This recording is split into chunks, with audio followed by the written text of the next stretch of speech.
নির্বাচিত তৃণমূলের গুন্ডাদের সাবধান করে দিতে এসেছি।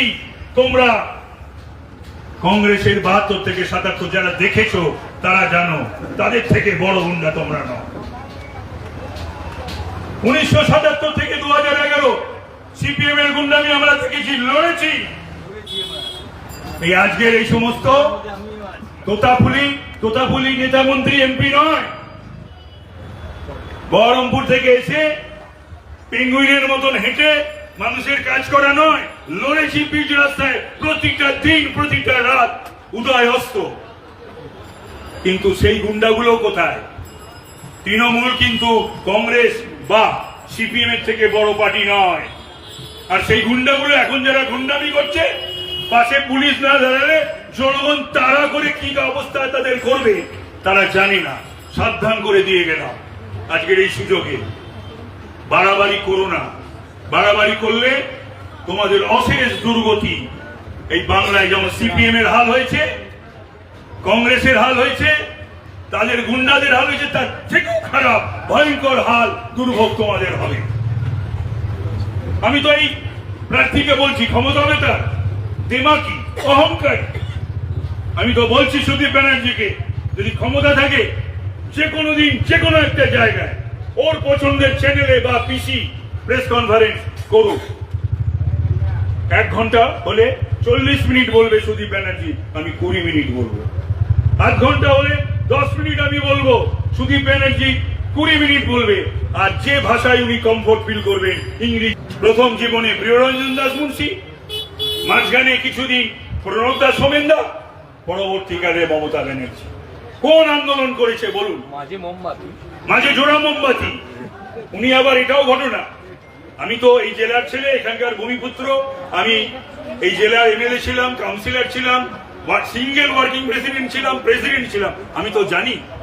ওনাকে জিজ্ঞাসা করবেন, বিধানসভা নির্বাচনে কোন বিধায়ক যারা হয়েছেন নিজের বউয়েরটা ছাড়াই, চৌরঙ্গি ছাড়া কোন বিধানসভা কেন্দ্রে গেছেন? ওর জন্য প্রাণ দেবে এখন কাউন্সিলররা। কাউন্সিলরদের কথা কেন বলছে জানেন? কাউন্সিলরদের কথা বলছে এই জন্যে, উত্তর কলকাতার বেশিরভাগ কাউন্সিলরই আনঅথরাইজড কনস্ট্রাকশন, সবাই না লিখত।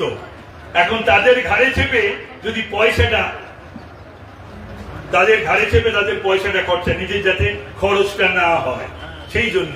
আর একটা কথা হলো যে বাংলায় বা কলকাতায় একমাত্র শিল্প হলো আনঅথরাইজড কনস্ট্রাকশন। একবারও মুখ খুলেছেন, কিছু বলেছেন? আর এইভাবে মনে করুন সমস্ত ক্ষেত্রে রাজ্যে সবই বিক্রি হবে, চাকরি বিক্রি হবে। কোনোদিন শুনেছি? সিপিএমও করেনি, নিজেদের দলের লোককে দিয়েছে, বেশ করেছে, দিয়েছে, বিক্রি করেছে। এটা বাংলার নির্বাচন, রাজ্যের নির্বাচন নয়। আমি মাঝে মাঝে খেয়ে হারিয়ে ফেলছি, কনফিউজ হচ্ছি। তৃণমূল যেন মনে করছে রাজ্যের নির্বাচন। 42টা আসনে প্রার্থী দিয়ে প্রধানমন্ত্রী হওয়ার সব মমতা ব্যানার্জি, আর তার সাগরেজ গুলো যারা এইসব অঞ্চলে করে বেড়ায়, ধেইদি করে নাচছে, কিচ্ছু বোঝে না, কিচ্ছু জানে না। প্রধানমন্ত্রী 3য়-বারের জন্য মোদিজি হয়ে বসে আছেন। আর তোমরা এবার হাতে গুনে কটা পাও সেটা দেখো। পিকেও বলছে, সব অ্যাসেসমেন্ট বলছে, সব স্টাডি বলছে। আর যত দিন যাবে তত দল ভেঙে চুরচুর হবে, মানুষ ভেঙে চুরচুর। মানুষ সব ঠিক করে নিয়েছে কাকে ভোট দেবে, কাকে ভোট দেবে। কেন ভোট দেবে? একটা দুর্নীতিগ্রস্ত দুর্বৃত্তদের সরকার। তো কলকাতার মতন একটা প্রেস্টিজিয়াস আসনে, আমাকে বাংলার একটা প্রেস্টিজিয়াস আসনে তারা আমাকে প্রার্থী করেছে।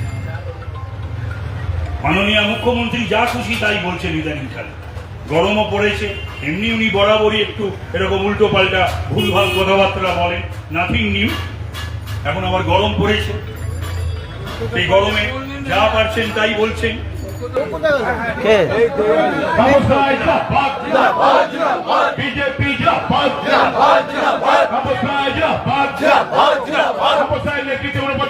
বিজেপি কর্মীরা লড়ছে, লড়বে। বিজেপি কর্মীরা লড়ছে, লড়বে। বিজেপি